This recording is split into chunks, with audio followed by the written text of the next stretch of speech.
Isang 50 years old na matandang lalaki mula Afghanistan ang nag-viral pagkatapos niyang magpa-interview.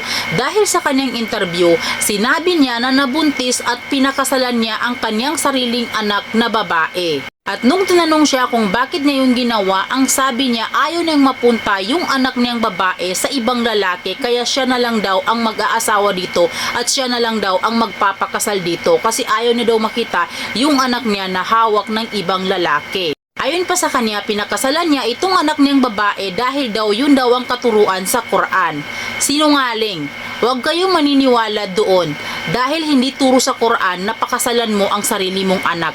Hindi totoong mga Muslim ang mga taong ito. Itong matandang lalaki na to, itong anak niya, hindi sila totoong Muslim. Dahil kung totoo silang Muslim, hindi nila gagawin yung karumal-dumal na ginawa nila. Parang baboy na yan sila. Wala na ito sila sa matinong pag-iisip.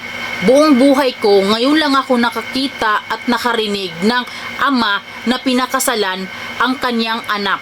Tapos nag-claim siya na siya ay Muslim. Sinungaling, hindi ito mga Muslim.